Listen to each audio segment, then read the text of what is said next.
Ladies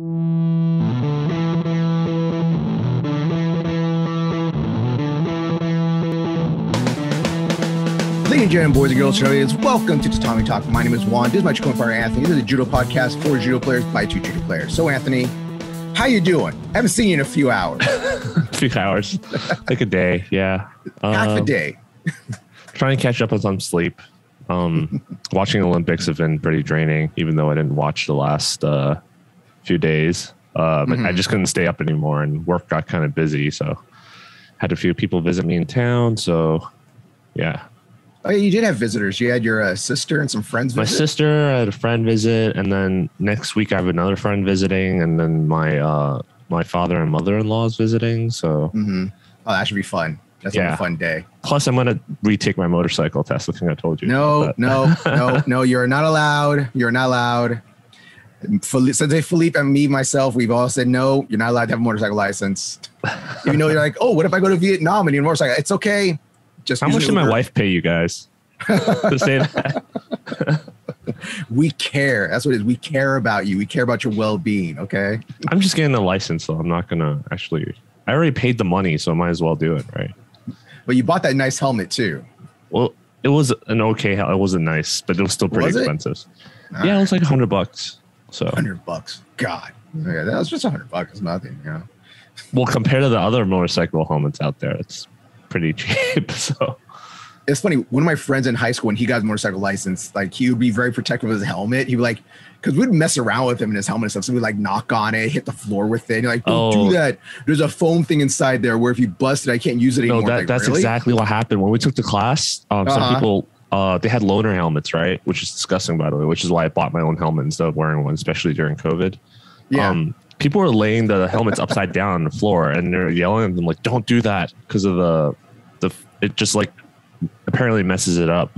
Plus, you're not technically supposed to store your helmet inside the garage and stuff like that, because the fumes from your car and like the gas fumes and stuff like degrades the foam over time. So helmets don't last forever. If you drop it, from a height or you got in an accident, you have to replace it just like regular bicycle helmets.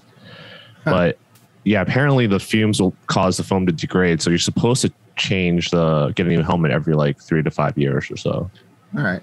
Well, it kind of makes sense, because I would think that maybe the fumes would get soaked into your helmets. You're just breathing concentrated fumes inside your helmet at that point.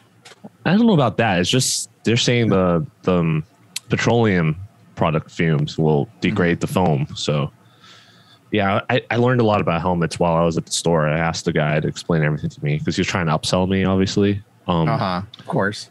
Yeah, but I just bought something that was comfortable because I have a big head, and there's like the DOT rated helmets, which is basically like the lowest standard. So you can get those for like under 100. It's like $70, but I'm like, why not pay like a little more for like a higher rated helmet? They like test it more thoroughly. So. Well, now this helmet's talking about interesting because, okay, so what's the difference now between those full like ninja skull helmet things and those like little half like chopper helmets, you know, like guys, the big Harley Davidson guys wear? So the thing is, it protects your face. If you fall, well, I'm not saying that, but it's like they're different, like safety. Like, is it like one? Yeah, of course, one more safety than the other. Seriously, when I was wearing the helmet, especially during the test in the heat, it was like brutal, and I was like, oh, I wish I had that half face helmet thing, right? And they're a little cheaper too, but they also have modular, like ones that will you can lift up so that it goes from like a full face to like a half, what they call a half face helmet. There's also that little Ninja Turtle shell.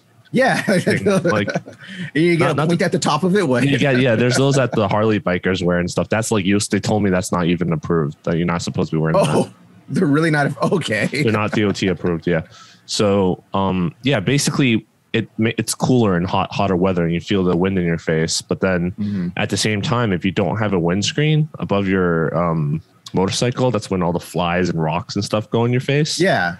So I prefer the full face, but it was so hot that I understood why people get the modular. Like Eric has a modular one.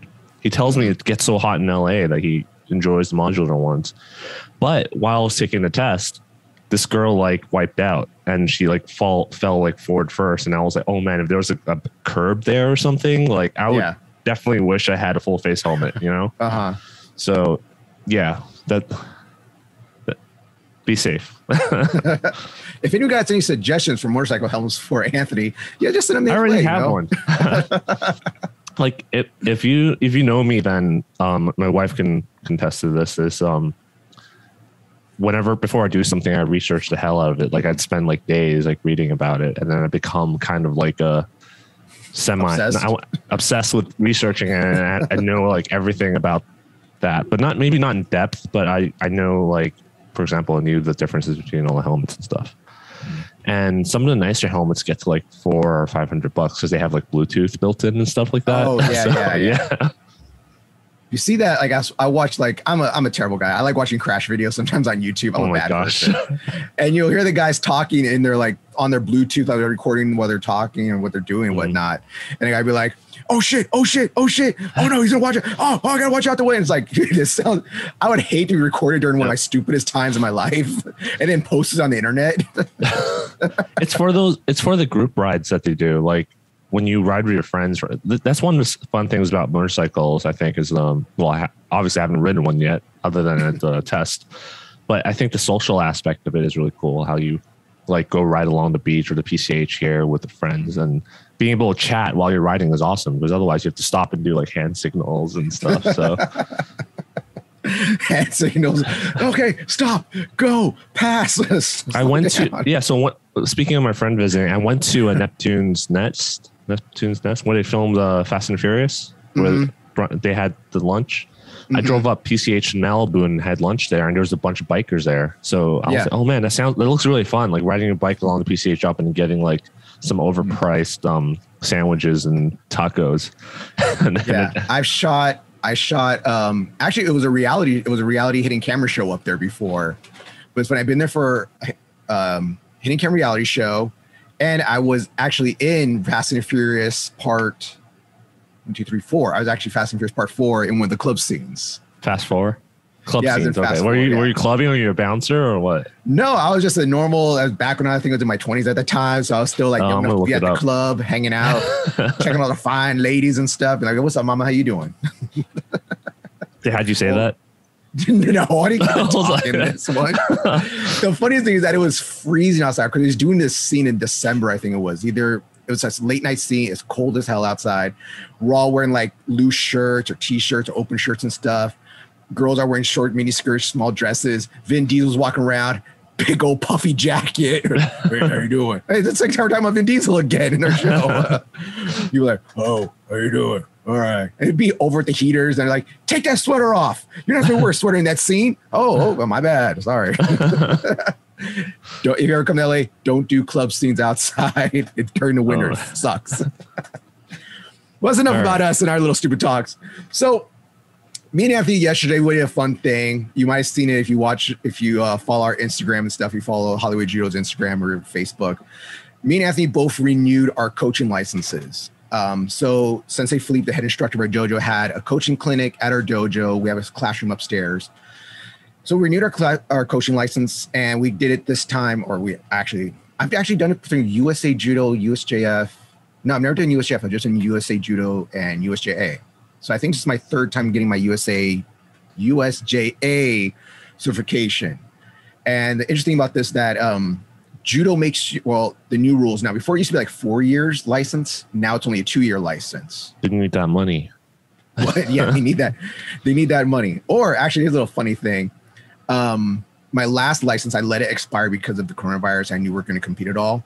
I kept getting emails from USJA being like, hey, do you want to renew? Hey, would you like to renew? I got the same thing. Yeah. Yeah. Would you like to renew? Would I want to renew? It's like, you don't have to retake the class as long as you renew right now. And I was like, should I? Nah, I need to save some money. No, the thing is, the previous one that they gave, that's the weird thing, because the previous one I took it like 4 times. I think I told you already, because I helped Philippe run the projector and stuff. The previous one was through NANCA. It was through NANCA, which should be USJF, but the license itself that came, like my coaching license, the ID card, that was USJA. Yeah.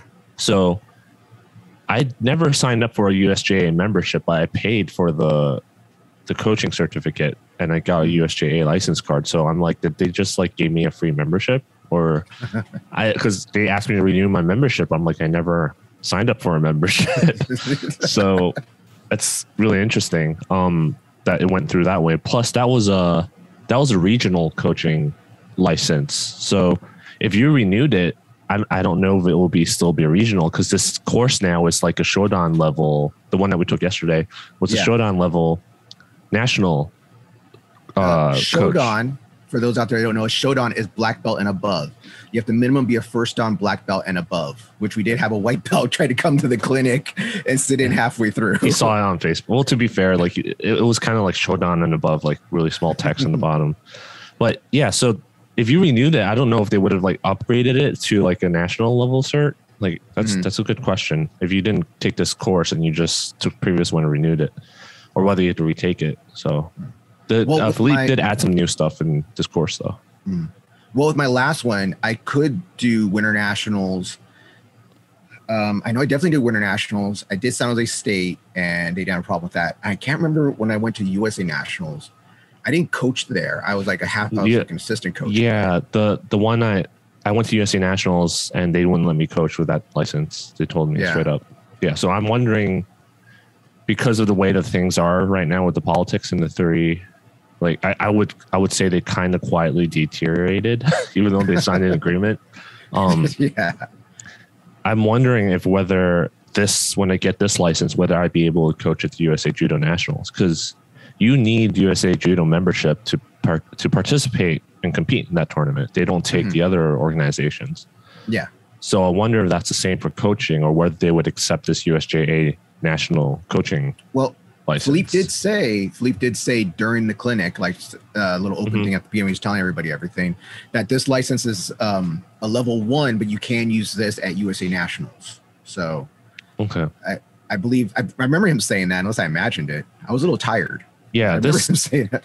Yeah, because funny story, I think I told it before, but at the Nationals, you know how the adults always fight last, right? So at Adam's match, he won his match.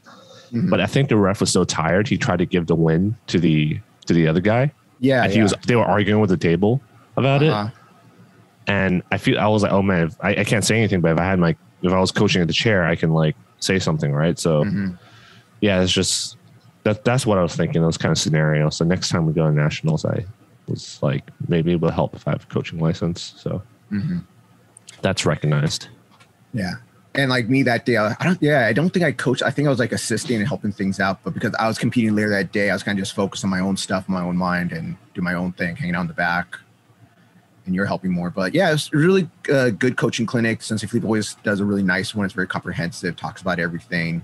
Was there anything different that you learned this time or thought about this time? Well, there was that test. There was that test at the end. Yeah. But the reason why I kept offering to show up and help with the projector, even though I can easily teach him how to hook it up and just let him do it by himself, but was the discussions at the end tend to be very productive, because the materials in the beginning is always the same, like, only like 10 to 12% of judokas nationally compete. And then the main themes was we have to train smarter here in America, because we don't have the resources or the amount of training partners that like other countries do. So when this is, I'm going to feel like some people are going to get offended by this, but a lot of times I see people, especially some older people, would be like, oh, they do this in Japan, or they do this in Europe or whatever. It's like, well, that's because they have like 300 people on the mat at a time, you know, like they have the numbers. They have the resources. We don't. So you can't, not everything that they do in other countries is going to work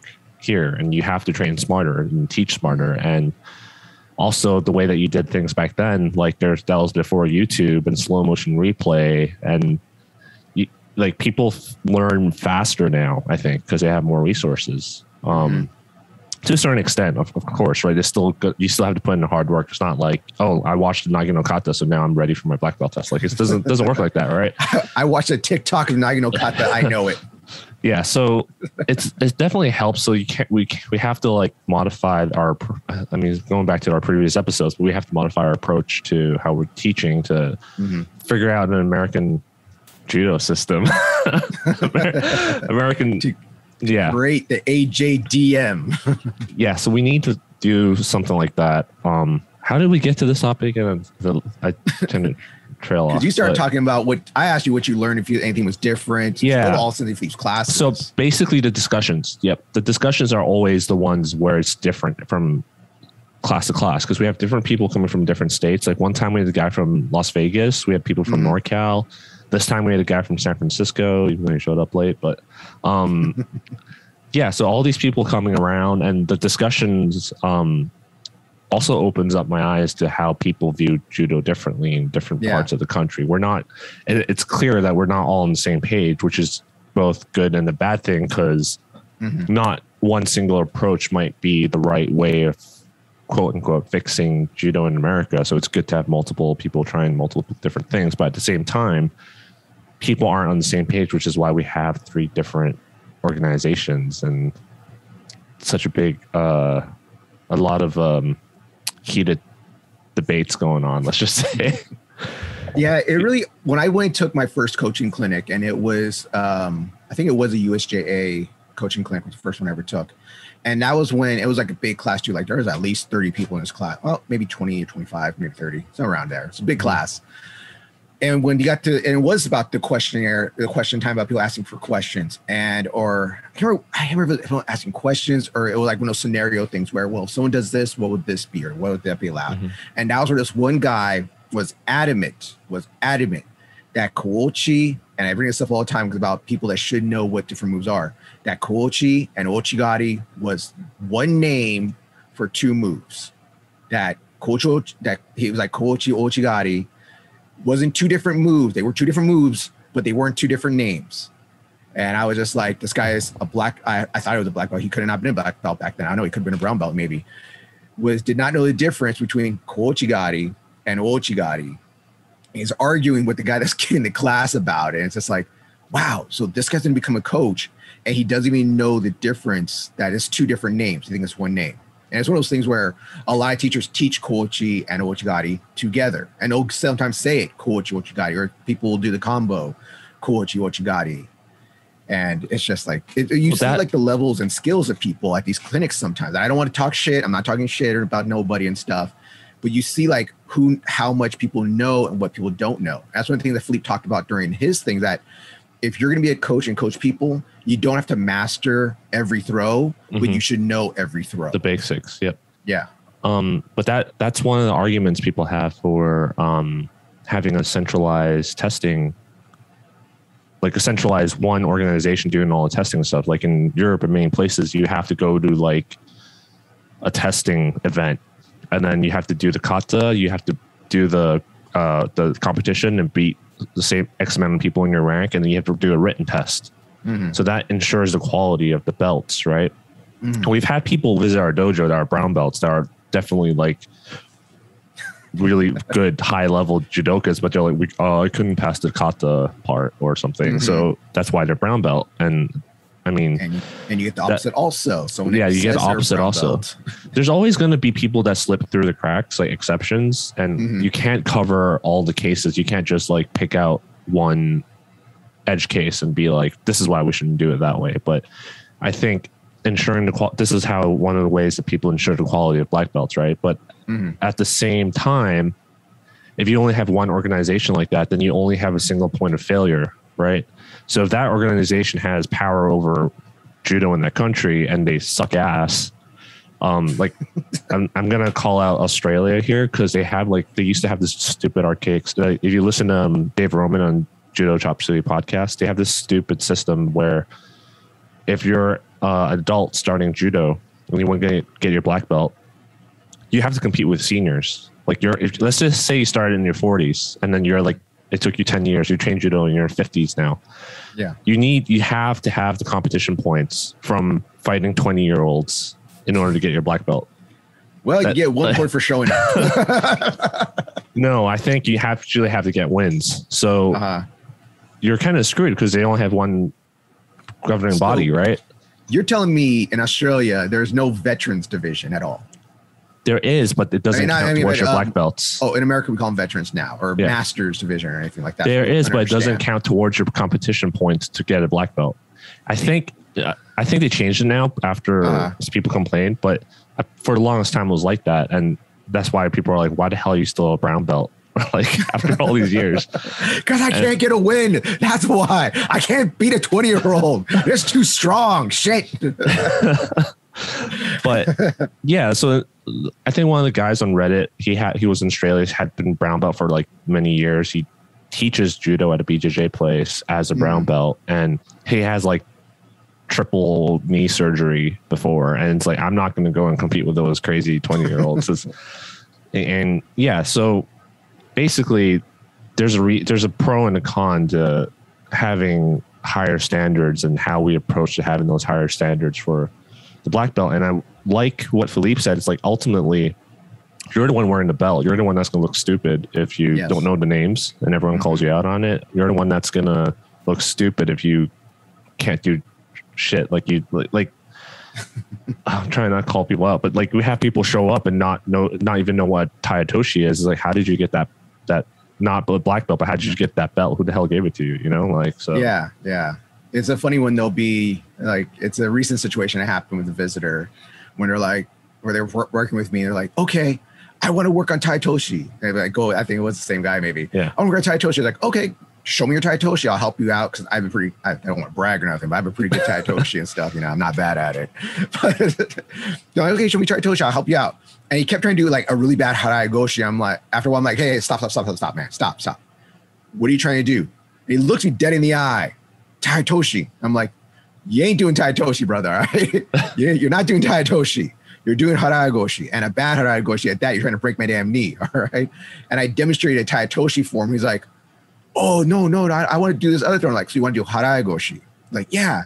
So I had to, because he was doing a bad one anyways. I tried to teach him like a good basic Harai Goshi, nothing fancy. None of my cross step stuff that I do or my double steps, just a simple step in Harai Goshi. Mm-hmm. And a guy with a brown belt, or at least he says he was a brown belt. And you'll get that sometimes, or you get from certain countries. Like, I don't want to be like a Korean hater because I bring this up, but we're near Koreatown here in Los Angeles. There's another dojo in LA that's a big Korean dojo. And when they were having problems for a little while, we were getting some of the visitors would come to us.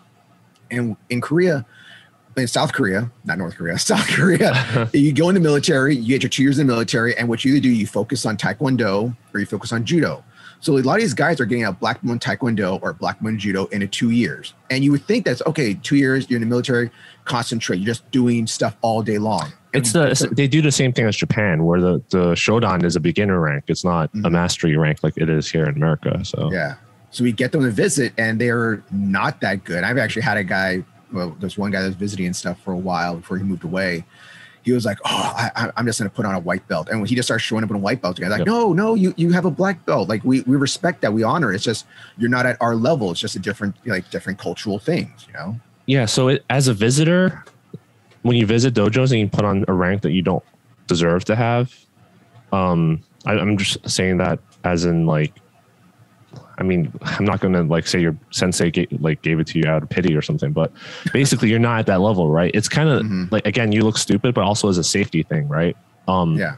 One of the gentlemen at the coaching clinic was saying like, well, we have all these people getting inflated ranks. It's like, well, you show up at the black belt, people are going to throw you like a black belt. Yeah. Right. Yeah. So yeah, like judo has this natural way of filtering out this kind of problem, right? So same thing with the brown belt. If I see a brown belt show up visit our dojo, I'm gonna throw him like a brown belt.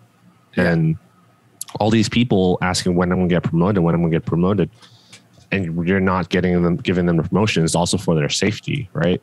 Because you give them this belt, let's say they move somewhere else or they visit somewhere else, and people see it. Oh, like you're at orange belt, I should be able to do like this throw at this strength against you, and you break your arm throwing it, then like see people, Anthony's breaking arms here. Okay, Anthony is throwing orange belts hard and breaking arms. All right, I would never do that. I would just choke him out. Yeah, so it's a safety thing, but also at the same time, like we said, it's not really a huge problem. There's a natural way of filtering it out. So well, that brings up to another topic I can't remember which gentleman was brought up about sandbagging. So now it's the opposite of that. It's not like just passing out belts like candy during Christmas or Halloween or something. Now it's about people that sandbag a person because they don't show up. I know you, like I always bring up for you how your old dojo, you had a guy at your dojo, was really good, but he listens to this, by the way. So what? I'm pretty sure he listens to this podcast, or good. Some of them. I'll call him out then. All right, I say, I want you to come to LA. I'm going to help you out. All right, I want the best for you. All right, he's a brown belt now. So yeah, good. But you were saying to me that for a long time he didn't want to get his brown belt because I don't know if he's scared of competition or just didn't want to go higher rank. Mm-hmm. So he would never test. And since your old sensei had a very strict testing schedule, if you didn't show up for that, he didn't show up to class. Then he shows up late all the time. So is it halfway through class? We did roll. There's no more testing. All right, cool. I'm back. But you guess things like that. And that was one question the guy had about how, what do we do if we see a guy that's been competing for years as a white belt? You've seen him for years as an orange, or maybe he's just progressing very slowly, but he's good. You know, this guy is brown belt level, or he's a high level guy, but you see him like he's a year as a yellow belt, a year as an orange belt, a year as a green belt. And you're just like, this guy has been here for 3 years and stuff, growing very slowly, progressing, like not progressing at all. Or maybe he's keeping a white belt the entire time. Mm-hmm. And now he goes against my student, and the gentleman brought up, what do you say? Like my student that did judo for 3 months or something, 2 or 3 months. Who? It was a scenario the guy brought up. It was if I. Oh yeah, he's saying like my student that did judo for 3 months goes to competition, and you see the same kid wearing a white belt for 3 years, like destroying everyone. Yeah, like is there a way to like complain or write to someone or file a complaint? And really, there isn't a way like that. And I think that was interesting too. Like, should there be? Maybe, I don't know. Like, it's up to the dojo to figure out what level they want you to be at. And maybe some dojos want you to be at a certain level. Like, I know one of my old Sensei Moss was like that. Like, he had this thing, like, if you want to be a brown belt, he had like this god level because of just things like this god level brown belt you had to be a brown belt. Yeah. So I kind of had that worry because our kids, like our kid ranks are basically adult ranks in terms of times and grade and knowledge required. Mm-hmm. Compared to other dojos, you get a yellow belt in a few months. Like I think we make our kids go like a year or more before they get to yellow belt. Yeah. So when we go to tournaments, obviously I was afraid that we'd get sandbagged, but then at the same time, we don't have enough judokas to separate it by rank like that. So it doesn't matter what rank you are, you end up competing in the same way. Mm-hmm. So unless you tell me the kid that was sandbagging is a brown belt level genius, like 7-year-old, then I don't. 7-year-old's amazing. He has this cross-step Toshi and stuff. There's this flying arm bar. No, kids can't do flying arm bars.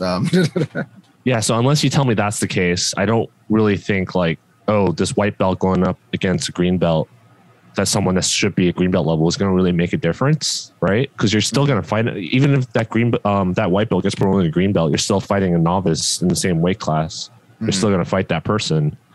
And I mean, can you imagine as a parent if your kid is like winning everything but still a white belt? Wouldn't you complain like, "Hey, sensei, like, why aren't you promoting my kid?" No, I'd be very happy. I'd be proud. Be like, yeah, look at my boy. Look at this. Look at my girl right here, whipping ass. But I just think there's a lot of like things. Like I don't think it's a realistic scenario, basically. So. All right. So another thing that I thought was interesting for me is one thing about coaching is that how many strikes do you get as a coach when you're yelling at the ref or you're yelling at your student and stuff on the mat, not off the mat, like you're like that. Oh, you did bad. You shouldn't do that anyways. But when you're there at the coaching station, you're coaching your student, whether it's adult or youth, you get one reprimand and then you get told to leave. Which is funny to me because if you're the female Brazilian coach, as soon as you sit down, they see you and tell you to leave. Are you talking about one that's the one that's really animated? She is. I love that woman. She's so animated. She's into her matches. She's yelling and stuff. I have like gifs of her saved of her like going like. When she's always like move this way, move that. And she's like swinging her hands stuff. I love watching her coach. Like I hope they put the camera on her more often. Yep. But yeah, it's funny because her like she doesn't even get one warning. It's like as soon as she says something, as soon as she's like Shido, or she's like Ippo, and they're like, you, ma'am, leave. And then they'll put her in the stands. This is awesome. She'll put her in the stands and she's still shouting. It's like, oh, it's even worse now because now you can't yell at me. But I have seen her been told to leave the arena before. Yeah, I feel like in judo, the coach role is so specific because you can only coach between mate and hajime. Yes. Like when action is stopped.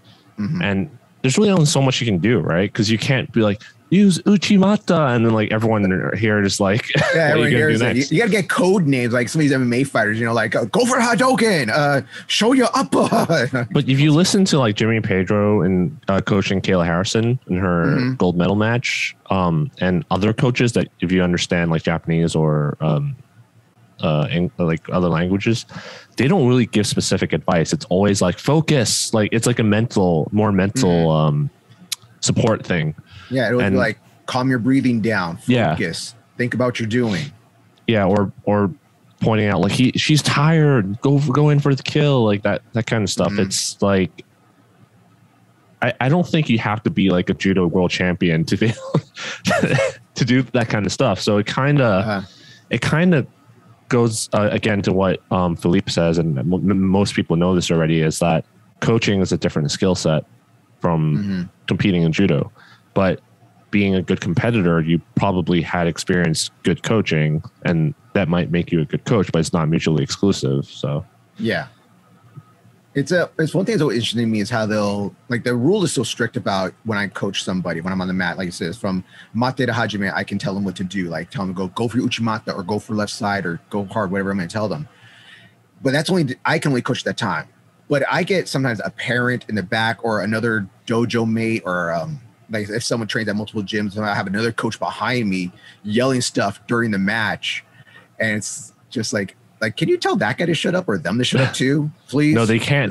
That's the thing. It's like, and even if they're in the Olympics, like the Olympics, even though there was no one there, there's just teammates. Their teammates, coaches all the time. Yeah, teammates cheering and coaching. You hear them all the time. Uchimata, harago. Just telling, screaming. When I went to World Championship, I sat next to a bunch of teammates and family members, and they all coach from the side. Is this the Mongolian story again? It's the Mongolian. There's the British Chelsea Giles. Her mom was next to us, screeching banshee voice. But here's an interesting one. You were sitting next to the Abe's family dad, weren't you? We were like 10 seats away from him. He wasn't. He was really calm. I actually don't know if he trains judo because he was just like watching the whole time. He wasn't trying to coach. He was cheering, but he was trying to coach. We also sat next to Maruyama's wife. Mm-hmm. Was she coaching?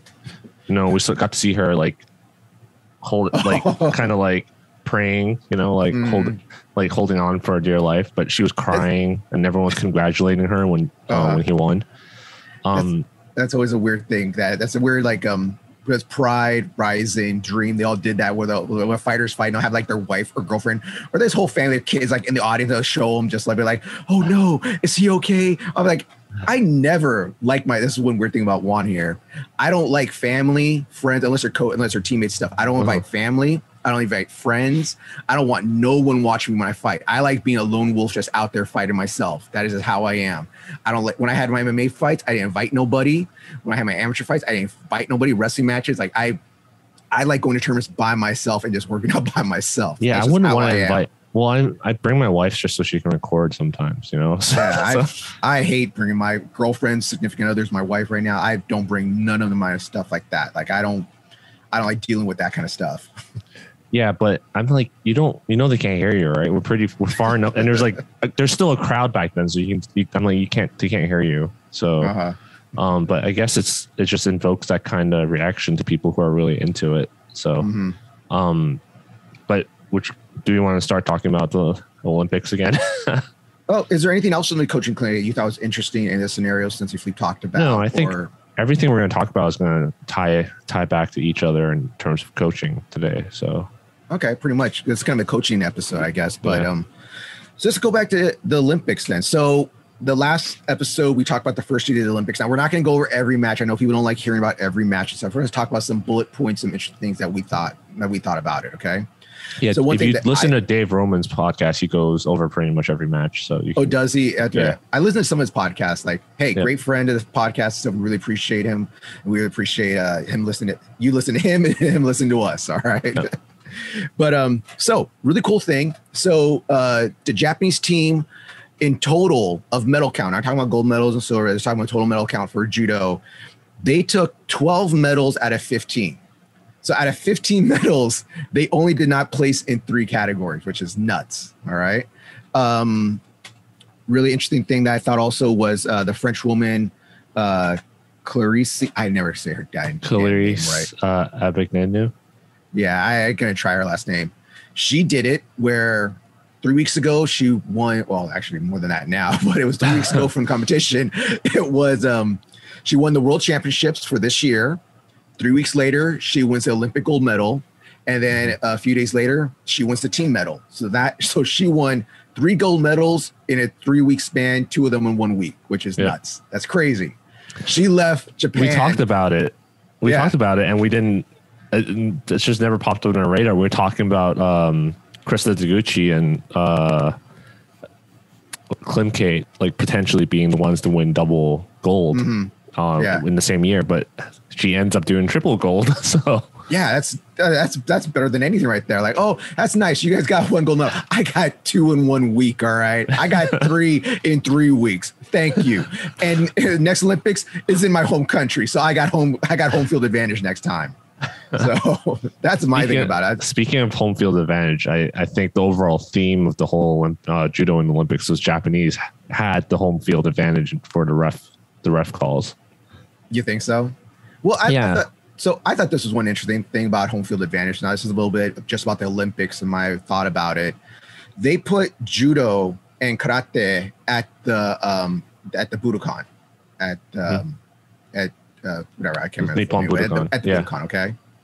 They put they put wrestling and taekwondo at some other arena. It's like, I can't remember what arena they put him at. I don't want to, was it Saitama? No, I don't think it was going on at the same time, around the same time, so it makes sense.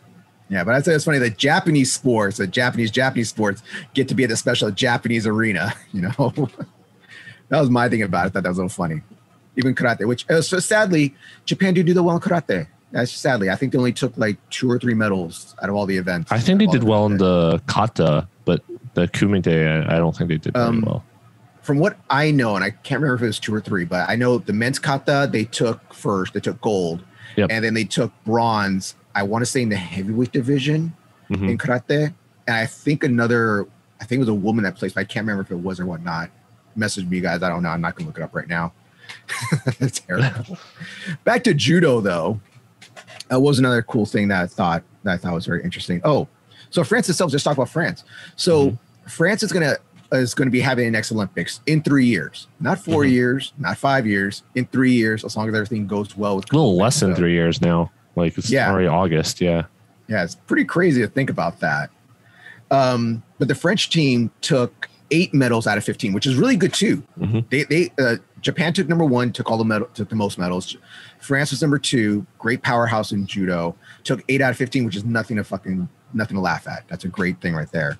In my opinion, someone that did really well, and I know you don't like talking about this, but at minus 100 kilos, Aaron Wolf took gold. And this is one of my big questions. I know people don't like hearing about this.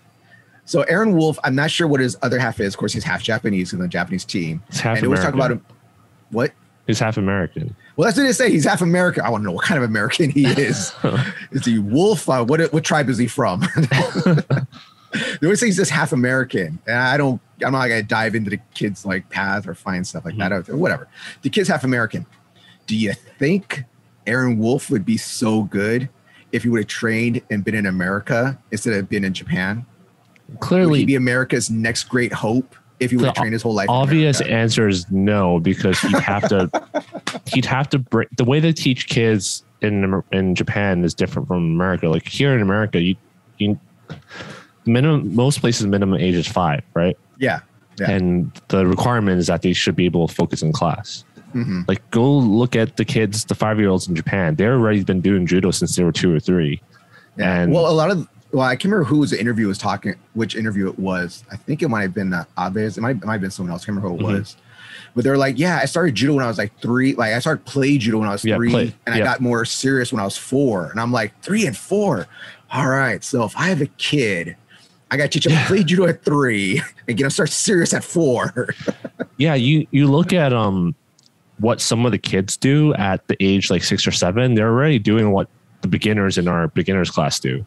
It's adult like beginners, nuts. not children, adult beginners. It's just nuts. Like it's and it's okay, I'm going to get a lot of flack for this, especially since I don't have kids, but I think a lot of it has to do with not just how it's taught at the dojo by this instructor, but also how the parents are parenting the kids at home, like whether they have discipline and focus and coordination and do other stuff.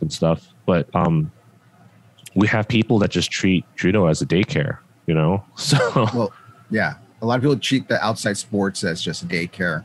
Yeah, it's an American thing, like whether it's baseball, soccer, any other basketball, football, whatever it is. People like when I was teaching karate out if you live in Los Angeles, I taught karate in Simi Valley for a couple of years. Some kids wouldn't focus and parents would just drop them off and come back an hour and a half later and pick up their kids and didn't care whether they promoted or did well or anything. So it's just an hour and a half or an hour away from my kids. Great. I'm going to get a coffee, read a book. I think there's also the bad sides of the way that they train in Japan is that like corporal punishment and stuff like that. So, but still like, you can't compare. Back to your original question. If he started in America, there's no way like in world that it would happen like that. Maybe if he had like a dad, like Jimmy Pedro's dad, and kind of like trained him hard, had the money to send him abroad and train in Japan or even live in Japan. Like if he started here and live in Japan, there was still a good chance. I think that's what I think. Yeah. But so that's just one of my extra questions about like, he's half American. Would he be so good if you're going to it is the truth is that most likely probably not. He may have been. We don't know how dedicated his parents are, whether it's his mom or his dad who was one that pushed him, or if it's just like whatever judo class he got put in when he was younger, just saw potential and like this kid can be something. I'm gonna nurture that or beat it out of him in Japanese style, corporal punishment. I'm not for beating kids, okay? I'm making do a lot of push-ups and sit-ups and squats, but not beating them. Well, for one thing, his judo style would have been totally different, right? And maybe if he stayed here, would have went into wrestling instead. It's true. Well, that was a question I had with when we had our judo watch party. It was really fun. I don't know who I was talking to. I think I may be talking to Emmanuel or maybe who was I talking to? Either Eric or Emmanuel. I can't remember what it was, but we were talking about Teddy Riner, and I was like, Teddy Riner, Olympic champion, 10-time world champion stuff. He took bronze at the Olympics this year. If you want to know, he took bronze. Actually got thrown at the Olympics by the Russian player with it was a controlled takedown, like a Kochiati controlled takedown. What was it? Or it was pretty much like a push down, but it was controlled. So they counted as Wazadi, I believe. I may be wrong. I don't know. I didn't write it down. But if Teddy Riner, if he was born in America instead of France, that guy would have been a basketball player. He would have been a football player. There would be no 10-time world champion with Teddy Riner. I'm 90% sure that if he was born in America, that guy's size, he would have been playing basketball or football. There ain't no way he would have been doing judo. Yep. Well, they say judo athletes are some of the most well-rounded and athletic people in the world, so they would transfer really well to other sports. So, do you think he'll be? That's a good thing about Teddy Riner. Do you think he'll be in France in 3 years or 2.5, pretty much? I don't know. Given his before the Olympics, I would have said yes, but now I think no. It's only 2.5 years. He got in good shape. He got in good shape for this Olympics too. Yeah, he didn't take gold, but he got in good shape. I think if you ask me again in a year and we see how he performs or whether he still competes in the world circuit, I think we have a better answer. But as of right now, I think he barely scraped by with that bronze even. So, yeah. So Teddy, if you see his podcast or hear about his podcast, this is Anthony here. Okay. He fights at minus 100 kilos. So if you want to come over, teach him something, I really appreciate it. Yeah. So basically I think he's just going to keep going downhill from here.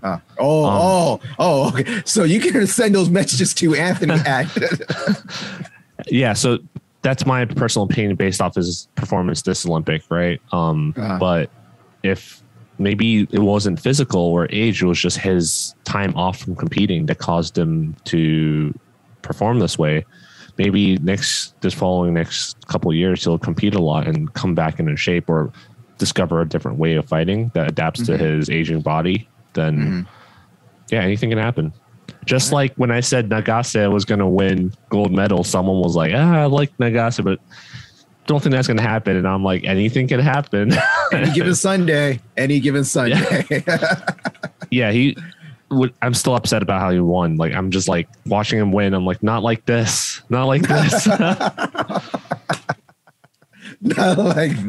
Hey, a win's a win. I don't like, and I'm gonna say I didn't like it either. All right, I'm not gonna be like, oh, one's such a double standard. If it was someone else did that, he'll be like, that's terrible. But Japan does it. Yeah, Japan. No, I think it's terrible too. Okay, I like seeing Ippon and Wazari. I like seeing stuff happen. I think though, I can understand if he won by the shitty new scoring rules, but I think in particular that one match Nagase won was the guy fell on his chest. Mm-hmm. It wasn't even on the side, and they gave him the score. So it was a coca. Like, he won with a coca. Oh man, we're bringing it back to the old school right now. Yeah. So the last thing that happened, the last day of judo, they had the team event for the first time in the Olympics. And at the end, guess what it came down to? It came down to Japan and France in the finals for the gold medal. Japan didn't do that well. Didn't perform. They got second place. Yeah, but okay. Oh, here's the funny thing. Okay, people, if you want to go out and look for this is hilarious. Okay, so Japan lost. France took gold. We talked about that already a little bit. So it was the German team that took third. Mm-hmm. So there's this photo thing. I think it was like IGF or I don't know which judo website I was looking at. It's like stuff on Instagram. They're all putting up the same photos anyways. So it was Germany on the third medal. All smiles, happy. Yay, yeah, we got this medal. The other third place team. What was the other third place team? Was it Brazil or Korea? Usually it's one of those two. No, it wasn't Brazil or Korea in the third place team. I didn't watch the mixed teams yet. Whatever. So it was the third place team. Again, smiles. Yay, happy. And then they pan over. Japan, stone face. Oh. Like it was the Abe brother and sister. They were happy. They're like smiling. They got 2 medals up. They're like, yeah, gold and silver. We're happy. Everyone else just stone face, just like pissed. Like, yeah, second place, first loser. And they go to France and they're like, yeah, oh my God, woo, party. So it's just funny. Happy, sad, happy. I heard it was good. I need to go back and watch it. But going back to what we said. No, I haven't had time. But going back to our last episode, like I have a YouTube TV subscription, and it's still hard to get on the website to find. Like, I know how to do it. It's just annoying. Like, they really need to make it easier to find the events and watch it. It's just stupid. Oh yeah. Like me, what I was doing, like I told you before, like I just go on with my VPN. I just go onto this NBC Sports app and I just watch 30 minutes at a time. And I watch sports that I care about. You know, I watched all of judo. I watched all of Taekwondo. I watched all of karate there. I watched the finals in fencing on there. But even when it came to wrestling, I just watched wrestling and some more fencing. And what else did I watch? I can't remember what other sports I watched. I watched wrestling and fencing. I just watched on the YouTube app with the highlights thing where you get to watch 5-minute highlights. I watched a bit of the women's wrestling. Yeah, it was pretty interesting. Japan kicked ass. It was funny because last at the Rio Games, I believe Japan took 3 or 4 of the 5 medals. God, I'm missing out. Oh, one messed up. He doesn't know exactly what it is. I think last year at Rio, or 4 years ago at Rio, they only lost 1 division. They took everything else gold to 1 division. This year in Japan, the women's team took 3 medals, only lost 2 divisions, which is still great. Like, you don't think about Japanese female wrestlers doing so well. It's just, but you think about it. If they have good judo players, of course they have good grapplers. They're gonna have good wrestlers. I mean, it's just go back and forth. Sambo is pretty big in Japan too, actually. Yeah. And even the last day, one of the Japanese men took gold also. And it's just like, I was like, oh, I expect to see him in Rizin in 2 years. You know, learn some boxing. I'll see him in Rizin. They're going to be like the gold medalist from the Tokyo Games fighting in Rizin. Or the UFC. Who knows? Maybe come Bellator.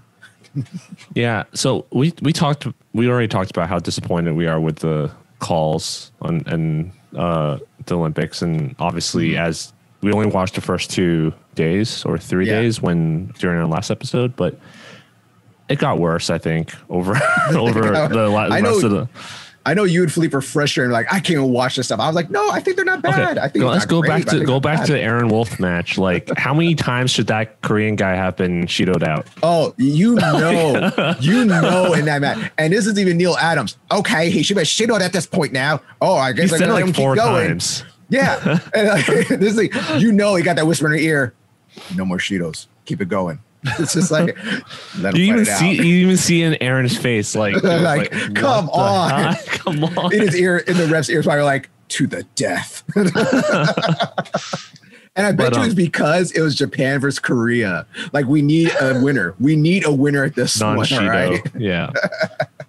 I mean, at that point, as a Korean guy, if I was up there, I'd feel so ashamed that I was still up there. I'd just let them throw me. You know? Just to be like, dude, I lost this match. Just throw me, man. Yeah. That's what I would do. It's like, it's bullshit. But then you probably get reprimanded, right? No, you make it look good. Make it look good like Kata, you know? Like, oh, no, I'm over. Well, they reprimanded whatchamacallit for taking a fall because they don't want to fight Israel. But that's a different topic. That's a totally different thing, yeah. But let's talk about kind of related to coaching. Let's talk about one more thing that you brought up last time that I noticed that they put in almost all the combat sports is that a coach can put up a card if they don't agree with the thing. Yeah, that's what I was going to say. Like, that's what you're going to bring up? Okay, yeah. It's kind of related to coaching, right? Yeah, okay. Yeah, so challenges. Like, do you we were talking about whether judo would have a good to have a challenge system, like, but then kind of what I thought about was like, well, you can throw up a challenge, but they don't really mean anything because they can easily just say like, oh yeah, that was a score, even though it was on the front. Like, we think it's a score. They don't owe you an explanation. Well, the way they did it in rest, I think they did it in all the sports actually. I'm not 100% sure.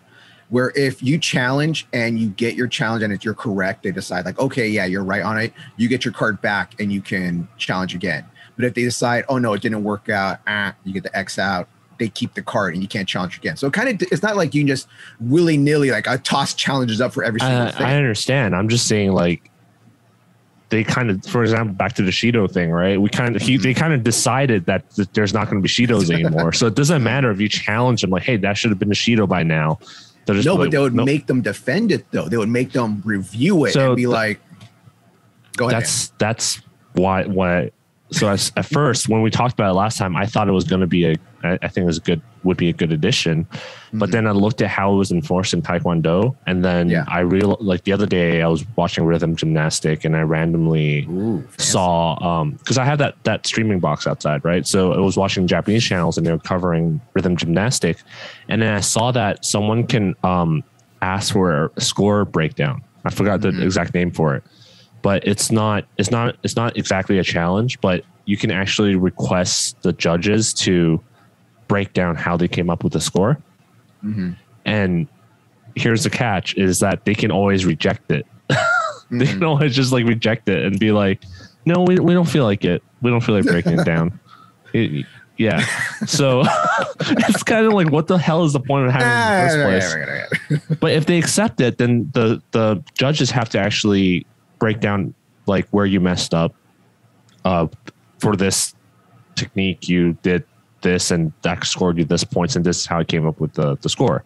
Just so you can't be like, I felt like that was a 90-point thing. Like, you can't just do it by feel. It has to be like objective. It's the argument that we all know it's subjective.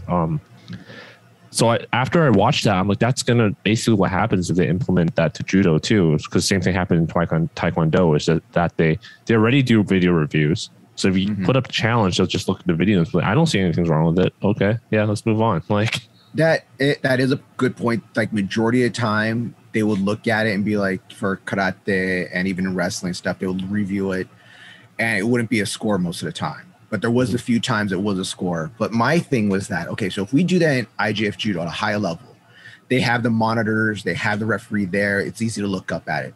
But it's one of the things about the trickle-down effect that if IGF does it, it has to come down to all of us. USA Nationals, we videotape everything already. Great. Winter Nationals, Summer Nationals, we videotape also there. Fine.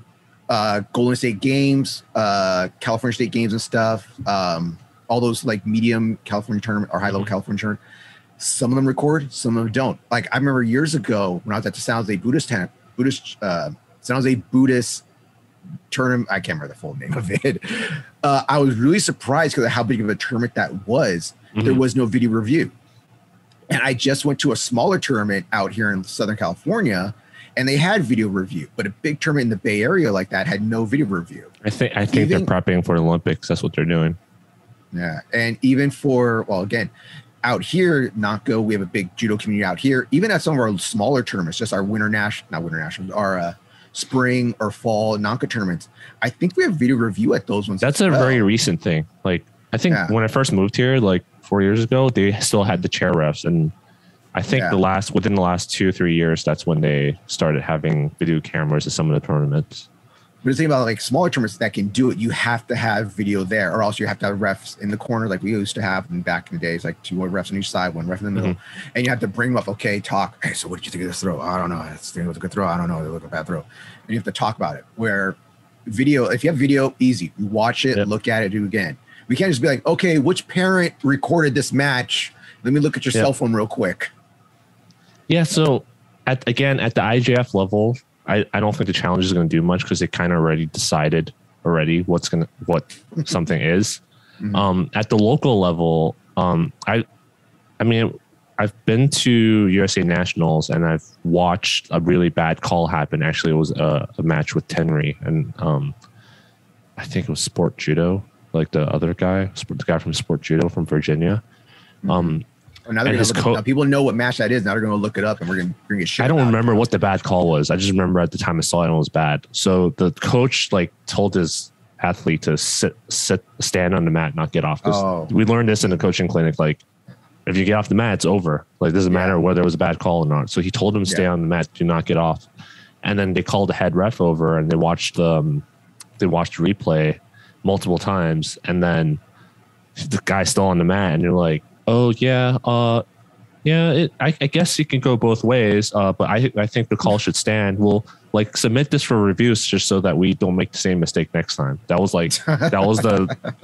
it. Like, the guy was still on the mat. It wasn't like some weird thing where it was an ippon or something. I think it was a argument about a Shido on the edge or something like that. I don't remember, but yeah, the coach was raising hell. Like, he was being kind of. I've seen some stuff like that before. Like, I've seen a guy out here in LA. It was even a big tournament. I think it was at the Mojica Fall or Mojica Spring tournament that they do there. And this kid did not like the call. He sat in the ring and stuff, got mad, and they started to get him off. He did like the Mongolian. He took off his judo gi, was throwing it down the mat, took off his belt, and I was like, "Keep your pants on, son. Keep your pants on at least." And his coach and his like all the it was all the Armenians were all just yelling. I think it was Armenian versus Armenian fight too. It was like 2 Armenians going at each other from different clubs. And I was just like, I was standing there and I was like, let them fight. Yeah, I mean, that's a small local tournament versus like USA Nationals. There's something. It's different. I don't think it's worth it. But the point of what I said was like they had a video review. The head coach came over, admitted that they might have messed up, but was just like, "Oh, we'll fix it next time." Yeah. So, kind of reminds us of. Okay, I'm not going to say it, but I was going to make a say something about our elections because that's basically what happens in some places is that they prove that they messed up and they'll like say, "Oh, we'll make sure it doesn't happen again next time." And obviously, it happens again. So it happens next time. Well, it's one of those things where how I feel is that how we do things at any tournament. I'm not going to say it's just an Anka thing or I go to Northern California. It's the refs.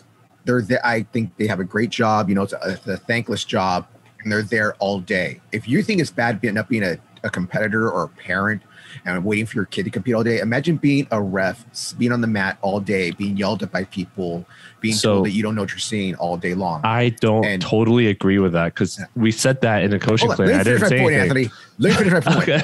One of my things to fix this, and I've talked about this before, and this is what I talked about before, instead of just doing all the kids first, how about we do half and half? We start with the adults on 2 mats. Or they started doing that in some tournaments. Some, but not all. And it's like, do the kids on 2 mats since they're the biggest group here. Do kids on 2 mats. Do teenagers on 1 mat and start adults on 1 mat. That way, at least you have them at their best point at the early in the morning. Because how it goes is that it will be the adults last or the teenagers last and stuff. Or at the end of the day, they're tired, you're tired. And they're just calling like, what thing would be like a coca. They'd be like, oh, Ippon. Like, no, sir, that was like a coca. You see that all the time. Yeah. I'm tired. I want to get out of here. I want to go really home. Ippon, it's done. It's like I'm wasting my time here. And that's why people don't want to compete, like at least local tournaments. Like, I don't want to compete if I'm going to be there all day waiting just for bad calls because a guy wants to go home. because a guy or girl, whoever, kid, his parents want to go. Sometimes you have these youth refs also, and their parents want them to go home. It's like, oh, whatever, call it that, call it a day. Yeah. So I agree to a certain extent when at the coaching clinic, they're like, refs don't get paid or volunteer based. Like they get yelled at all the time. Actually, I don't think they get yelled at all the time, but they get yelled at more than they should is what they should say. For the most part, most people are respectful to the refs, or they'd be like, come on, that wasn't a Shido or that wasn't a Ippon, but they wouldn't be like, go get your eyes checked. Like, why don't you go kill yourself? Like they don't like it's not that level of stuff that I've seen, right? And I don't totally agree that they don't get anything in return, because I actually know a few people that got their showdown via reffing. So they are getting something in return. And I still appreciate it, because I would never do it. Mostly because I don't agree with how the reffing is being done, not because I don't appreciate reffing, but yeah. So that's I just don't agree that they're not totally getting something in return. So no, but it's like anything in judo. If you go not practice, but if you go to a tournament, work a table, ref, or do things, assist, you'll get points towards your black belt, and that's just how it is. Because not everyone. And you're next on, right? You're not just showdowns. Like that's how you move up too. Yeah, you can do that. Which there was actually a member of our dojo that I thought was going to go that route. And then out of nowhere, just stopped doing reffing. I never really asked them why they stopped reffing. They're just like, out of nowhere, they're really into it. And I was like, oh, cool. He's going to be like a reffing guy. He'll know the rules, be fantastic. Awesome. And it's out of nowhere. Yeah, I got tired of it. I don't want to ref anymore. And I was like, oh, sucks. Yeah, the thing is, you can know the rules, but then you realize they're not inconsistent. They're not consistent in the calls. No, with us in judo, they change every 4 years anyways. Like we're going to do a video on that probably in a few months about actually the end of the year, most likely. That's when they'll come out. You don't need to do reffing to understand the rules, though. That's the thing. Like Philippe mentioned in coaching clinic, you go on the IJF website and they have like these 6 hours long coaching seminars, refereeing seminars that you can look up, and where they review every single like gray area call and why it's being called this way and stuff. So I did it twice. So yeah, it's dumb, but still it's good to go through it. A score? A no score. Which one is it? A score and no score. Come on, people. We are here to talk about this. A score and no score. I love that guy. You retired too. So I wonder what that next year's video is going to be.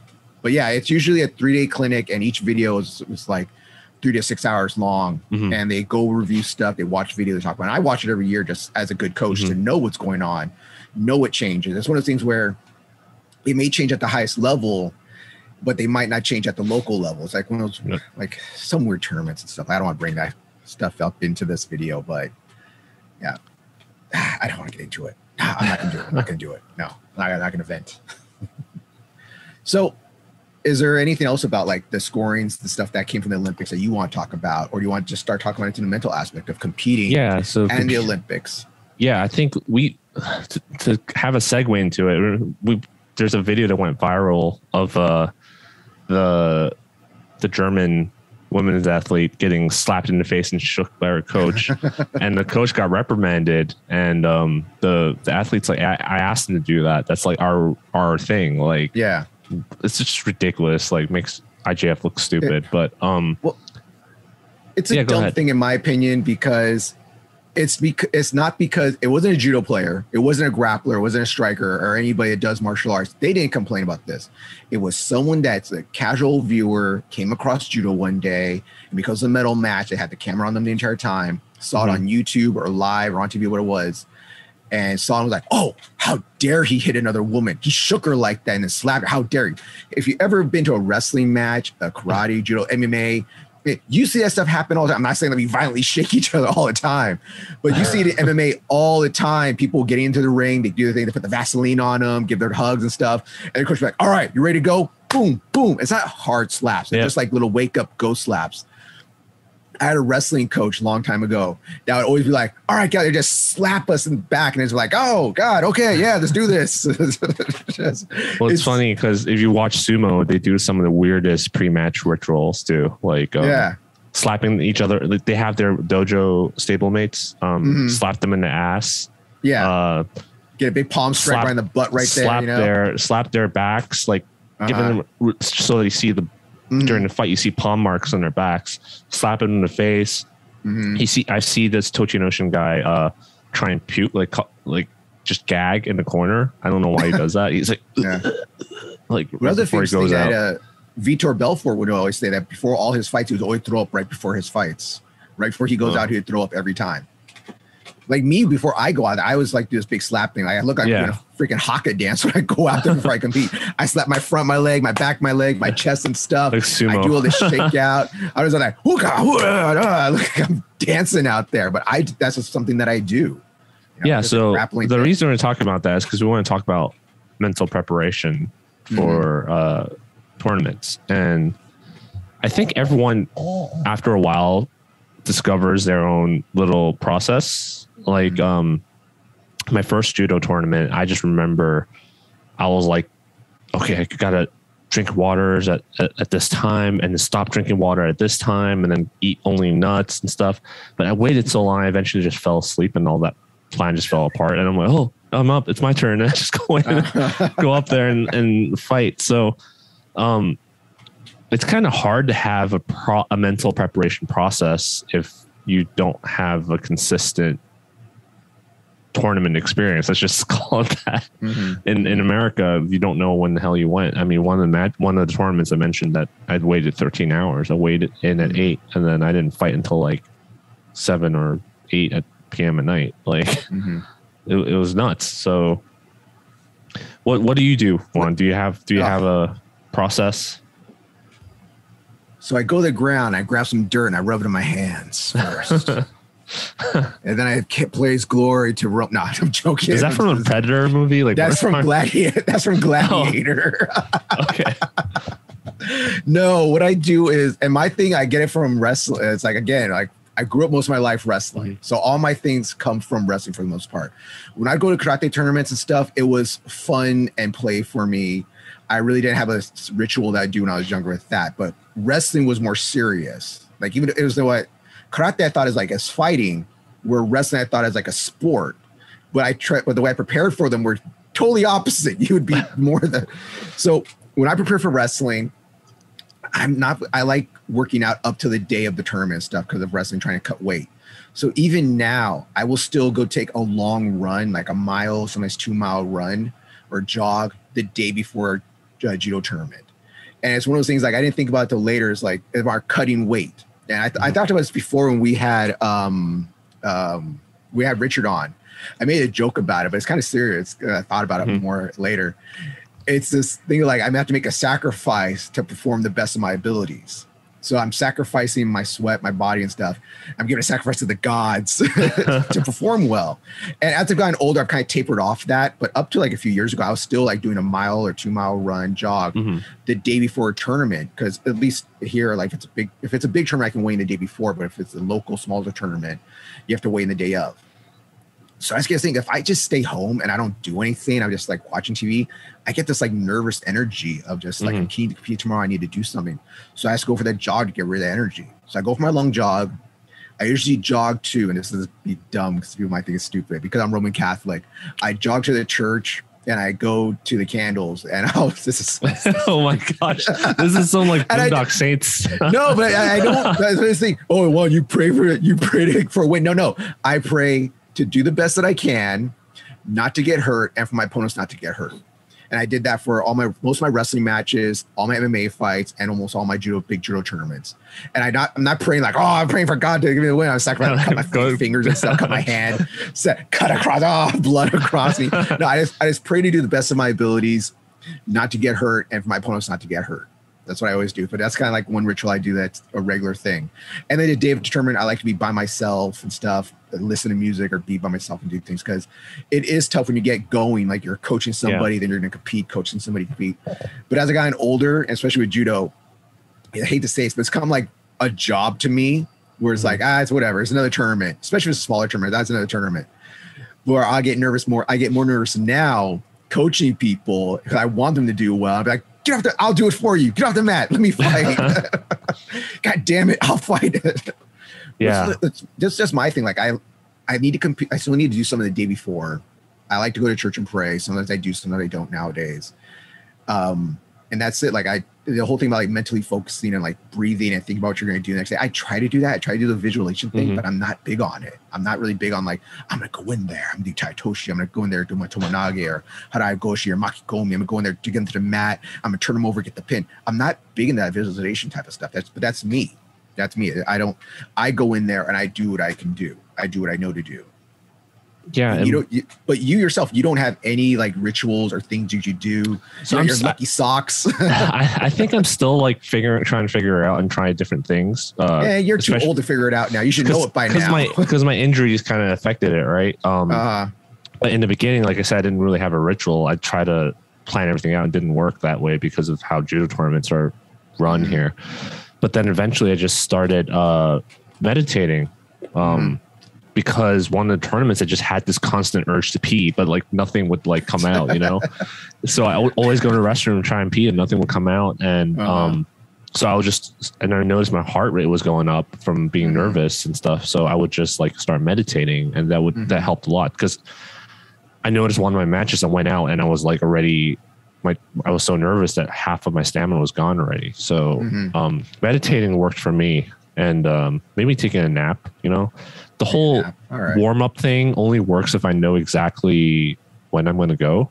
So if they have a good system where they know you're coming up, then I would go to the warm-up area and run around, do some uchikomis and push-ups and sit-ups and stuff just to get the blood flowing. But otherwise, I don't really have anything to do, because I know I used to like scout out other of my opponents, what they do and all that kind of stuff. But I realized things never go as planned. I'm just not at that level where I can come up with a plan and just like stick to it, I think.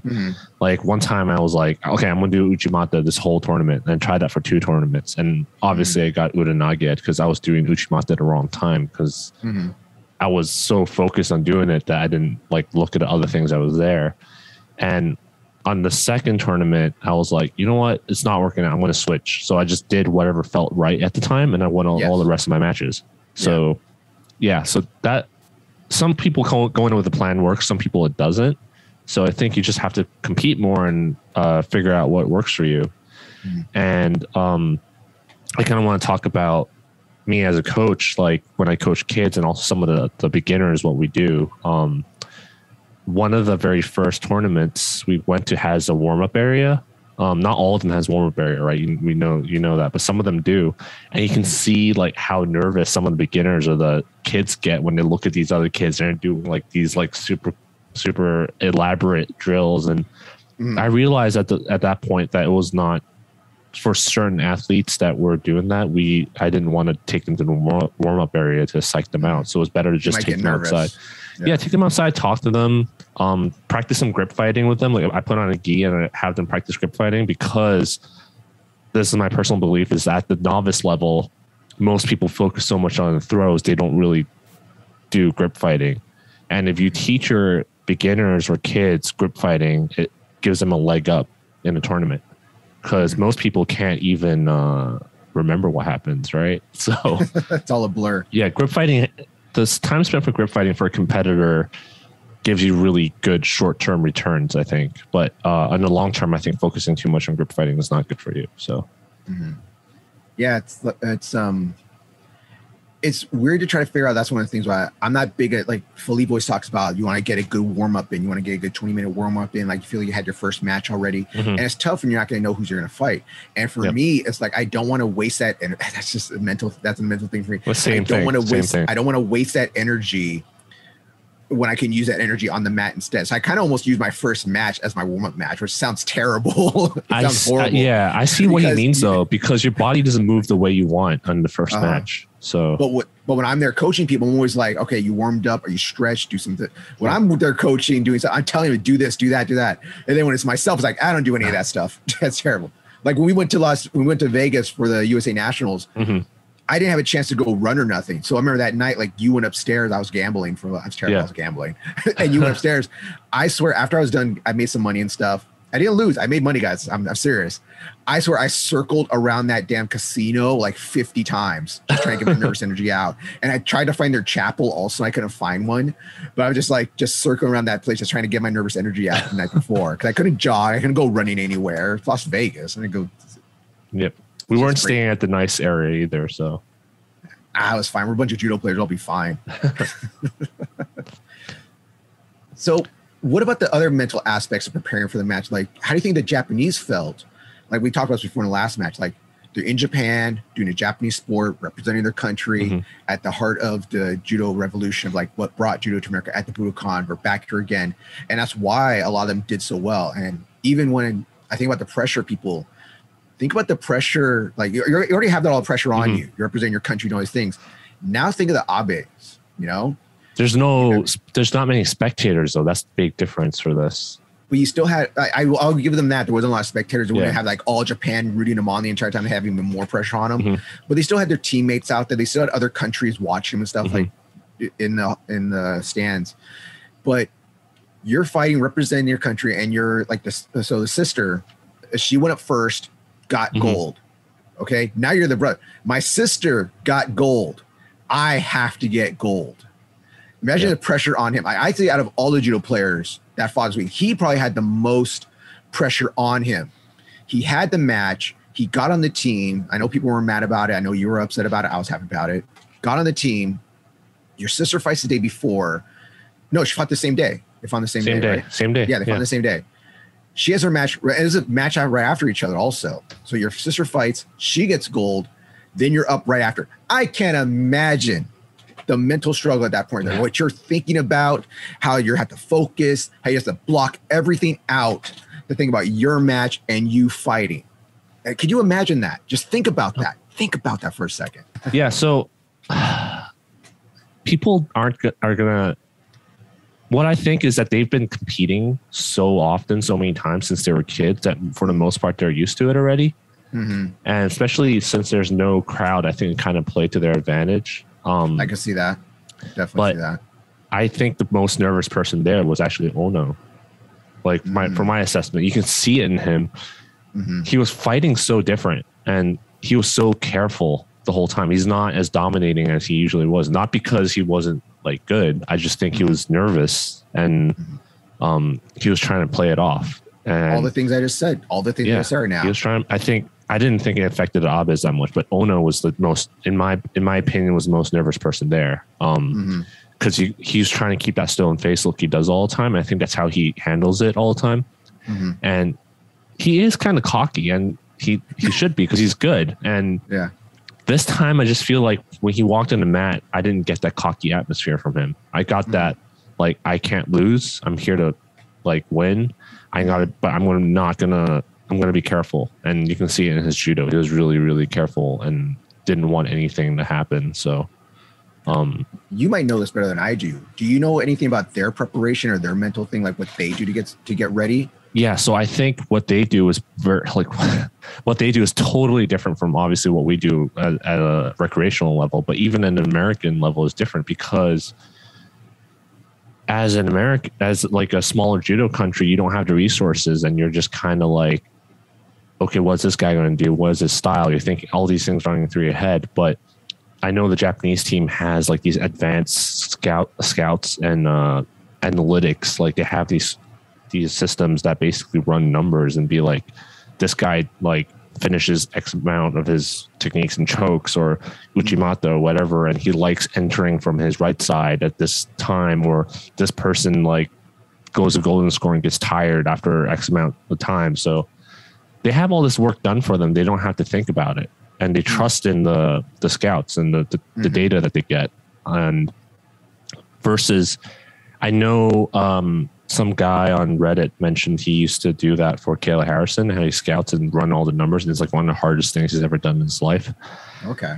And credit to him, but if I was on the USA team, I would like kind of question the quality of the reports because of the lack of resources and history of doing this kind of number crunching and data gathering. And that will still be in the back of my mind. But I feel like if you as a Japanese athlete knows that much resources and history and manpower has gone into gathering that data, that's like a huge load off of my mind. And I would just have to trust the data, trust what they tell me, and focus on what's ahead of me. you know, how to get my moves to work against their best moves, to look out for what they do and do my style against them. Yeah. Yeah. It's and like also, that scene in it's like the scene, you ever seen the movie Best of the Best? Which Team USA versus Team. It's like that scene where they're all in the classroom and they're like giving them files. Here is so and so. He does this, that, and that, and you get the grand prize. You get blah blah blah. It's like that. Yeah, you wouldn't have to spend as much time watching the videos. I'd imagine you just focus on your own judo, you know, and then you'd also be able to find a training partner that fights the same style as. I was just about to say that, like how when you fight MMA, you try to get a guy that's your sparring partner. It's similar to the style you're going to fight. In Japan, they have so many members, so many people doing judo. Do you think they do a lot of that? It's like, okay, you're going to go against. Let's go say you're going to go with Sing Reiner. You know, he has that great Uchimata. So we're going to look for a big guy that's going to just do Uchimata to you. You're going to try to avoid it or try to Uchimata first or whatever.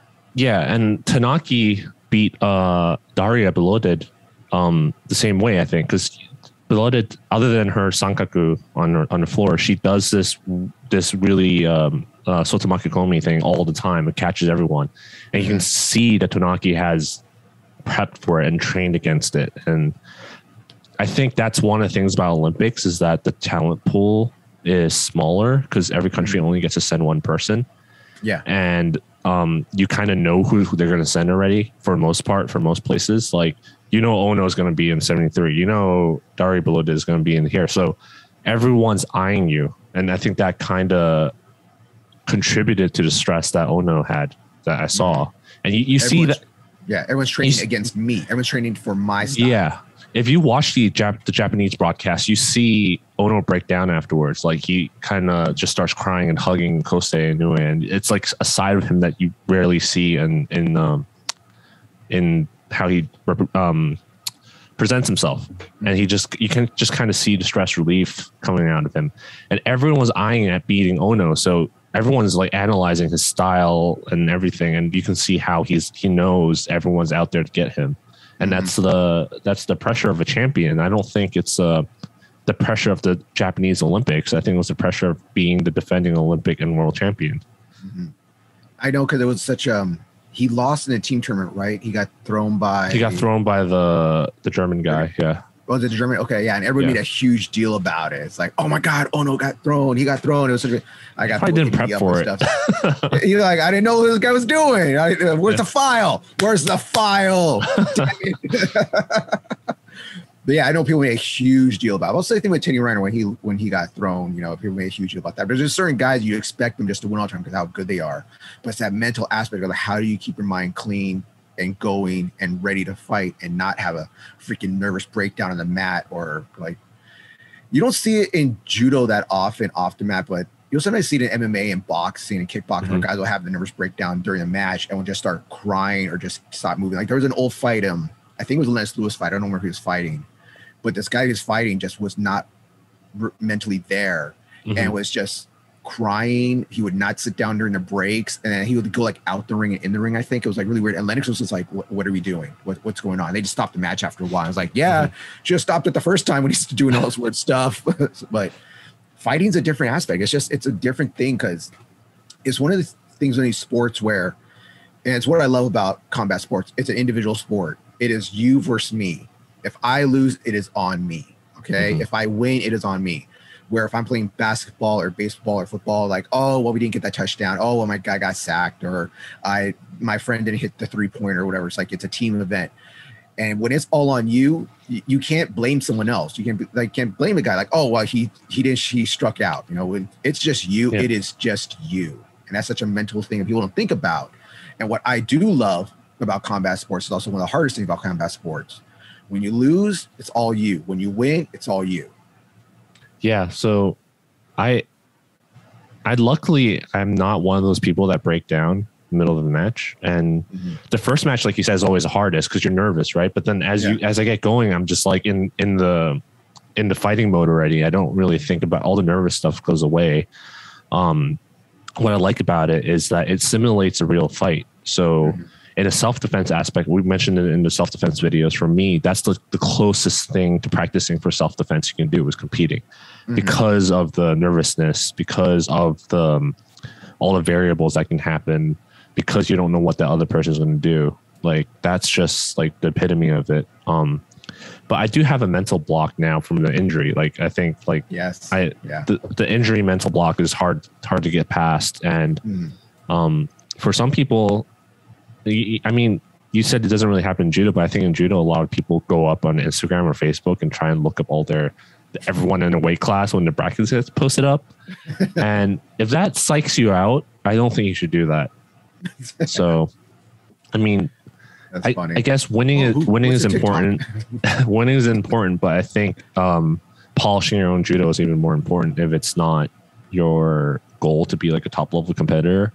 I think it's better to get second or third place and learn more about like dealing with these surprises and how to mentally prepare yourself better for stuff like that. I think it's better doing that than getting first place because you pre-analyzed everyone and like developed a strategy to counter them. Like, you know, I'm a little surprised hearing that from you because you're so analytic about stuff. I'm kind of surprised that you're not one of these guys that I'm not saying every single person in your division. I don't do that because I psych myself out. So it's counterproductive for me. But I'm saying for you, maybe it works for you. Like if I tell you this guy loves Tani Otoshi or whatever, to don't do a hip throw or something like that, then yeah, you might win, but then you kind of got a hand up. You know what I'm saying? Like you kind of got knowledge beforehand. So if winning is important for you, then yeah, go ahead, do that. But like I said, for me, if I was able to get a hand up from that, I would not like that because it's not me, right? It's me getting a advantage over my opponent. So for me, that's not helping my judo.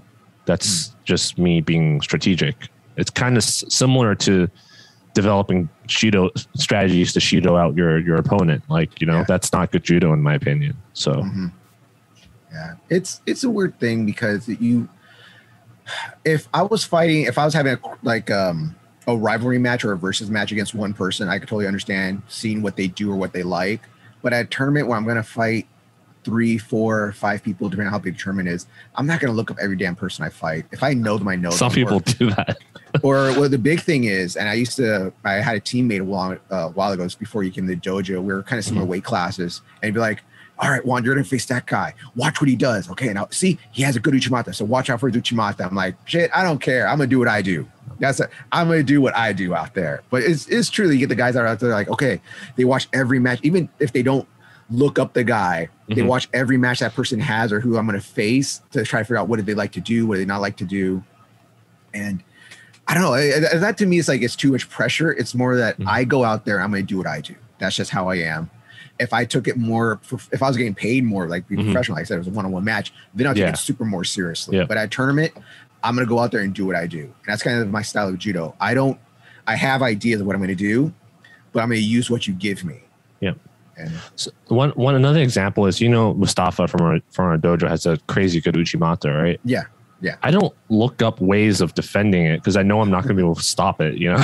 Like he's so much better than me that instead of spending time figuring out a way to counter his Uchimata just so that it works on him or someone that fights like him, I think it was better just to improve my own judo, you know, my sense of balance, my entries, my grip fighting, like other aspects of it. So I see tournaments as a tool to improve my judo and not necessarily as like getting a gold medal is not that important to me. So I know to you it's not. To me it is. I love shiny things. I love trophies too. If it's a trophy tournament, I'm like, ooh, trophy. I love that. As long as it sounds cliche, but as long as I get away from a tournament uninjured, ironically, and learning something, then I'm happy, even if I don't place. And I mean, there's tournaments where I didn't place at all, and those are the ones that I learned the most from, versus fighting the same guy in my weight class, best of 3, end up getting gold. Like I didn't learn jack shit other than how to beat that one guy. So you learn how to be dominant and how to win. All right. Now here's another aspect about things that are happening. What do you think about sports psychology now? I know a lot of MMA fighters, a lot of boxers now, kickboxers are now getting into sports psychology of like, why am I getting this mental block? Why is I can get so far into something? And then when I get to this point, I lose. Or if I get in this position, I lose. Do you think that's something to talk to somebody? Should you talk to like your coach about it? Or should you just go directly to a sports psychologist? So here's the thing. There's a lot of coaches that should not be giving sports psychology or mental advice, right? So oh my God. Basically know your limits. Don't like for example, if I see a competitor get super nervous, like I said, at the warm up area, then obviously I notice walking them outside and like doing other stuff with them on the corner is better. But I'm not going to go that you like shake them really hard and slap. Yeah, I'm not going to go in and be like, oh, you need to meditate and you need to visualize like you winning and like that. That's I think it's outside of my expertise, and you shouldn't do that kind of stuff without knowing the effects. But it definitely is gaining traction, like you said, in MMA and stuff. And it's at the same time, I think I mentioned it before. It's kind of like sports science and diets for competitions. It's kind of at what we call in not diets. I'm talking about supplements. They're kind of at an alchemy stage of chemistry, basically. Like like how alchemy back then they kind of have it figured out, but they don't really know why and they can't explain it, and they just kind of keep testing shit out. I feel like sports psychology and supplements. Sports psychology is even like further behind than supplements, I think. We kind of know what works and we kind of know that it's good to have it, but they don't know the ins and outs of it and what's good and what's bad. So when you do use it, you have to find the right psychologist that produces results for you, because there isn't like a set thing that everyone agrees on with scientific evidence that works. So it's kind of like a try it. If it works for you, then keep doing it kind of thing. So well, I think it's one of those things of where you just talk to somebody about something and they listen to you, which a good coach should do. And we talked about that in Philippe's class also. We talked about listen to your student. If your student's telling you something, you have to listen to them. I know I say this a lot. I say it in practice. There's a difference between an owie and an injury. And so if it's an owie, you can still practice. If it's an injury, you got to go to the hospital. And that whole thing by being, you got to be a man, you got to be mentally strong, you got to fight through everything. But if someone's telling you they have a mental block or something's bugging them, you can't just brush it off nowadays. We know that now that's not a good thing. People get discouraged, people quit, people end up like having mental breakdowns because of stuff like that. You have to listen to what your student is telling you. And if someone came to me with something like that, and because I'm gonna put this out there, I have had to go into anger management there. Juan seems like such a cool guy. When Juan gets angry. All right, Juan breaks things and people and stuff. So when you go to a sports psychologist or a therapist and stuff, it's someone that you can talk to and listen to you. And it's not always about them giving you advice on how to do it. It's also about just getting stuff off your chest. And that's what one of my therapists told me, is that it's just talking, and I'm here to listen to you. And that's how a coach has to be. Because I know a coach sometimes always wants to be, oh, well, every single word you say or sentence you say, they're going to come back with it. Oh, this, oh, that.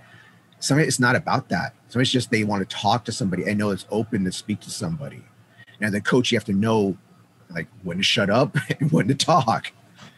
Yeah, I haven't seen a therapist before. And so obviously I'm not an expert at it. But I know a friend that sees a therapist, and they also do sports psychology on the side for like local, I think NHL athletes or NBA athletes, I think. But obviously all these big teams are spending money on it, so there's an effect. But I also think, like, for example, your real life stuff can affect your performance in sport. Like if you're going through a divorce or not doing well in school, people are bullying you, whatever, like, then that's not something that a sports psychologist can help with. I think you need to like seek other avenues of help to those external problems. If you're going through something like that and you talk to your coach and tell your coach, like if you're going through a divorce, your coach shouldn't be like, okay, you need to compete this weekend at the Winter Nationals, or you need to compete this weekend at the freaking fall, spring tournament, whatever it's going to be, the small thing. You need to delete Facebook, hit the gym, sign up for Tinder. Yeah, it's like, no, you should be like, okay, let's talk about it. How you doing? Like, you just want to come to practice and work out, it's all right. If you want to compete, I'll help you. But it's about listening to what your person needs. And if it's a child that's being like, I'm being bullied, sensei, by the other kids, or I'm being bullied in school, be like, well, why are you being bullied? Like, this is one thing that when I was a kid, I'm a light Mexican, all right? I was a Mexican for the Mexican kids, and so like, oh, once is Mexican's funny. You also know my heck, I know. Okay, like I wasn't Mexican enough for the Mexican kids. I wasn't white enough for the white kids. That's why I kind of got along with the Asian kids more, because they didn't judge me and stuff. So I have my own bullying thing. So I understand why some people bully. You know, I got bullied because my name is Juan Rodriguez. You know, you don't look like a Juan Rodriguez. Well, what am I supposed to look like? Big mustache, pistola. So it's when you talk to a student, like, why are you getting bullied? What's going on? Oh, well, sensei, they're making fun of my clothes. Oh, sensei, they're making fun of where I come from, the way I talk. And you have to tell them, like, it's going to be okay. They're going to make fun of you right now. Who cares about it? You have to tell them, like, who cares? They're going to make themselves try to feel better about who they are or what's going through with their life by making you feel bad. And don't give them that strength. Don't give them that power. Don't give that to them. And if you talk to them, but if you're just like, oh, well, just man up, like, who cares, whatever. Like, no, you got to talk to them and figure out what the problem is, especially with a child, because sometimes they're not going to want to talk about it. Or yeah, most of I know some kids that we've had in the past were bullied, and I asked them about it, and they don't want to talk about it. Mm-hmm. Well, that's one thing that why their parents or someone puts them in martial arts is to build that self-confidence. Mm-hmm. And I know that's why when I coach, and I'm very repetitive about this when I teach kids, I'm always like, good job, nice one, good throw there, high five, nice.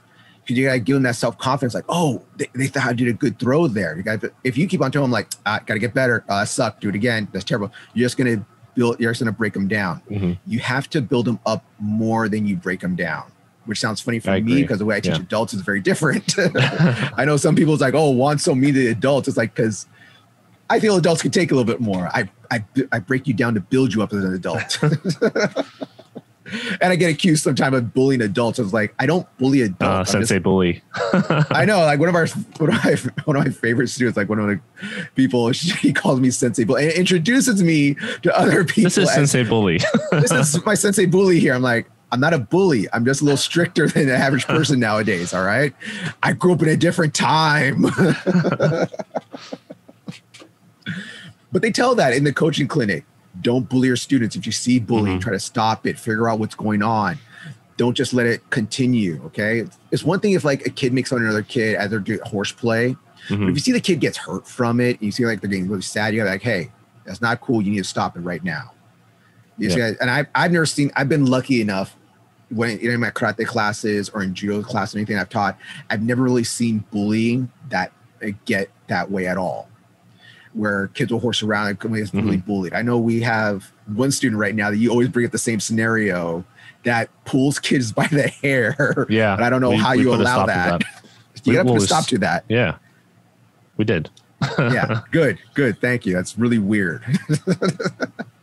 But that's the whole thing. Like as a sensei, as a coach, as an instructor, you have to listen to what your students are telling you, whether they're a child or an adult, and you have to figure out what's best for them. And if they're an adult and they're having a rough time, maybe you should tell them that maybe you need to go talk to a therapist, psychiatrist. I don't want to go to head shrinker. And it's be really tough to tell a parent, you know, I think your child's having some really deep-seated issues. Maybe they need to go talk to somebody, because parents don't want to hear that. Parents don't want to hear that kind of stuff. Yeah. And it's a very tough thing to try to talk to somebody about. A lot of times those kids, the parents are the issue too. Yeah. So sometimes, like, yeah, I think your kid has some bullying issues at home, namely you. But yeah, it's a tough thing with this, with just the stress of life sometimes. And I know we come with our own things that we do for judo as an escape to let off steam and to get through things. But you know, sometimes you got to talk to somebody. That's just how it is. Yeah, judo is definitely good for my mental health. So yeah. And I know it's like, oh, I talk to my friends. No, sometimes you talk to your own friends and they're like, oh, one's being a big baby. Oh, one's a, I don't want to say other words. So I don't want to get us kicked off. It's like, no, I'm trying to be honest here. I'm trying to have an honest conversation with you. Damn it.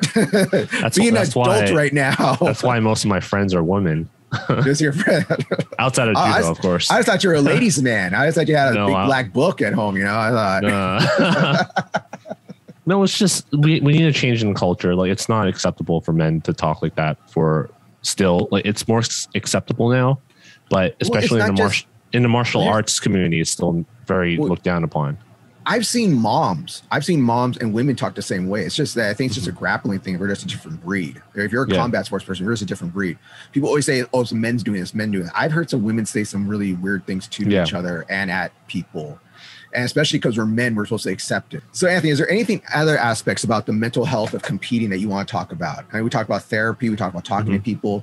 We talked about the pressure of being part of your national team. We talked about people helping you out and all these things. Is there anything else you want to talk about? Yeah, overall, some people are going to say that a lot of bad things are being uncovered, but I think that's like the first step to making good progress. And it's a lot more acceptable to talk about mental health now, which is a good thing. And luckily, I'm privileged to not suffer from most of these cases. And hopefully I don't continue to have any of these problems. But I do think it's something that should be discussed more often and talked about. And I mean, we always talk about how sports evolve, like how people always run faster, swim faster, throw things farther and stuff. And judo evolves, combat sports evolves and stuff. And it's not just all physical. There's the mental aspect. And I think the mental aspect of sports is starting to see the evolution that we're seeing all these decades ago on the physical side. So yeah, it's hopefully things keep going upward, an upward trend. Yeah, well, hopefully it does. So Anthony, is that a wrap? Is there anything else? That's a wrap. All right. Yep. All right. Thank you for watching the video today. Actually, you want to know what? I'm gonna have Anthony do the outro today. Anthony, I'm not ready. I'm not prepared. No, thanks for listening. Thanks for listening. You can email us at tatomitalk@gmail.com or follow us on Instagram at Tatami Talk, not the Tatami Talk. You can follow Juan at the gr8_Juan, and you can follow me at Anthony Throws. Let us know what you think. Whether you have any questions, we can talk about it. So, anything else, Juan? Nah, that's great. Good job. I'm very proud of you. All right. Peace out. Thanks, everyone.